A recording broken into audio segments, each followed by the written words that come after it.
selamat datang di podcast kita. Aku Salsa, ini Apik, Indah, dan Chandra. Nah, di episode kali ini kita akan bahas pembahasan yang sedikit agak berat tapi relate. Ya, karena tiap hari kita masih memakai kendaraan pribadi. Apa itu? BBM naik. Ya.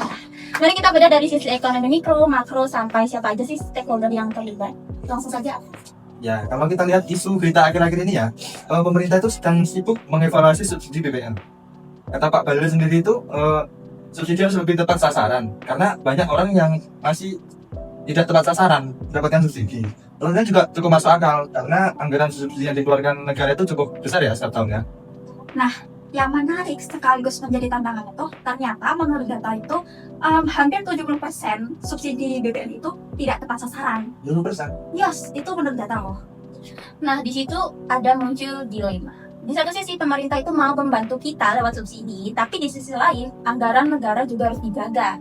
Kalau subsidi terus ditambah, bebannya itu makin besar. Tapi kalau BBM-nya dinaikkan atau subsidi yang berkurang, masyarakat juga yang langsung merasakan dampaknya. Maka dari itu, supaya kita lebih paham, kita perlu lihat lebih dalam dari berbagai sudut pandang. Oke, sekarang kita bahas dari sisi ekonomi dulu.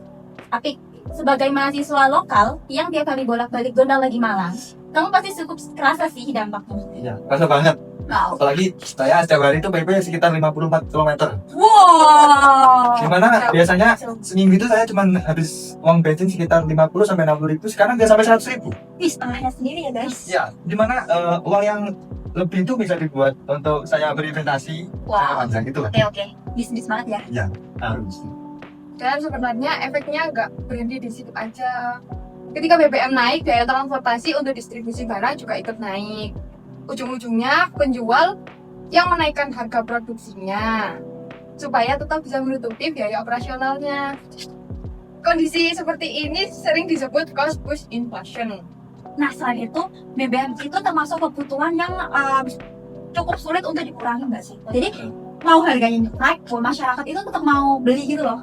Dan itu tuh berdampak banget pada masyarakat yang mungkin penghasilannya itu di bawah ataupun di UMR, karena setengah dari penghasilannya itu bisa untuk di BBM itu. Jadi untuk yang lainnya itu kurang gitu loh. Oh gitu.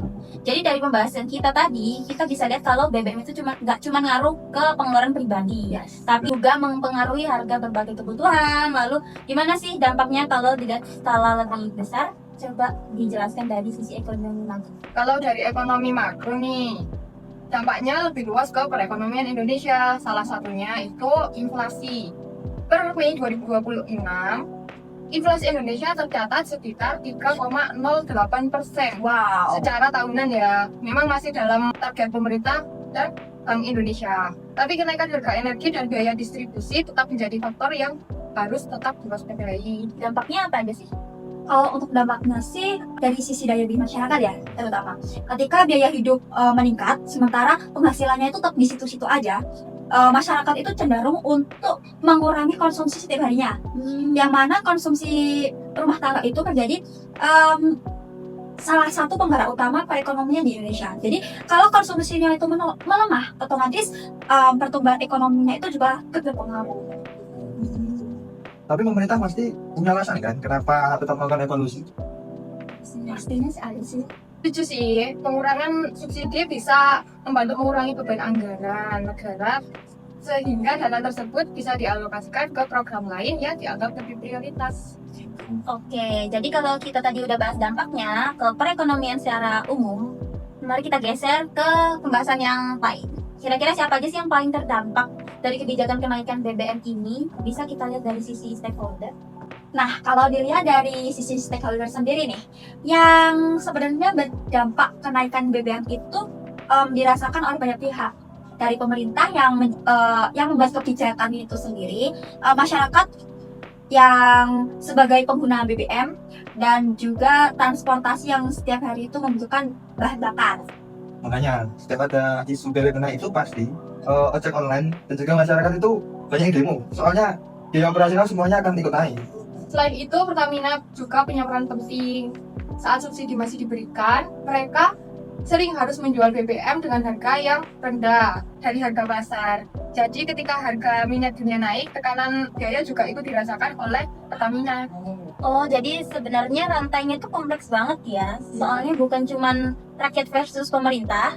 Terus karena kebijakan ini melibatkan banyak stakeholder dan kepentingan, tentu muncul berbagai pandangan mengenai efektivitasnya. Ada yang melihat sebagai langkah yang diperlukan, ada yang melihat dampaknya itu masih cukup berat bagi masyarakat. Jadi menurut kalian sebenarnya kebijakan ini tuh lebih banyak manfaatnya atau mudaratnya? Dari sudut pandang mahasiswa kayak aku nih ya, dampaknya negatif sih. Karena uang bulanan biasanya untuk saya kebutuhan sehari-hari, untuk koya-koya, itu Hah? biasanya jadi cepat Potong habis ya? gitu ya. Iya, semua banyak ke bensin jadinya. Ngerti sih, tapi kalau subsidi terus dipertahankan tanpa evaluasi, lama-lama APBN bisa jebol. Ada juga trade off yang harus dipertimbangkan juga. Kalau menurutku sih ya, masalah utamanya itu bukan di naik atau enggaknya harga sih, tapi ke targetnya. Kalau emang dari awalnya itu target untuk subsidinya itu tepat sasaran, pasti masyarakat itu juga nggak terlalu kerasa gitu loh dampaknya yang secara signifikan sekarang itu. Ya nggak sih menurut kalian? Ya, Setuju sih, tapi penerapannya untuk kita tuh susah ya, apalagi untuk masyarakat yang menengah ke bawah. Kenapa tuh? makanya kebijakan harga BBM harus dibarengi dengan pembenahan sistem distribusi bantuan sosialnya. Nggak bisa jalan sendiri-sendiri. Oke, seru juga ya ternyata kalau kita bahas dari berbagai sudut pandang. Seru banget. Semoga obrolan kita Kita ya. hari ini bikin teman-teman lebih paham kalau isu BBM itu nggak sesimpel itu, guys. Jadi sebagai kesimpulan, kebijakan BBM menunjukkan bahwa sebuah keputusan pemerintah dapat mempengaruhi perilaku konsumen, aktivitas usaha, serta kondisi perekonomian secara menyeluruh. Dampaknya nggak cuma dirasakan oleh pribadi, tapi juga pelaku usaha, sektor transportasi, pemerintah juga sebagai pengambil tindakan. Oleh karena itu, diperlukan adanya sinergi antara pemerintah dan rakyat, serta stakeholder juga untuk tujuan pembangunan ekonomi yang lebih efektif dan berkelanjutan. Begitu kurang lebihnya ya. Terima kasih juga buat Atik, Indah, dan Caca yang udah mau berbagi pendapat dan insight-nya hari ini. Semoga obrolan kita bermanfaat dan dapat menambah pemahaman teman-teman tentang isu kebijakan BBM ini. Terima kasih. Wassalamualaikum warahmatullahi wabarakatuh. See you.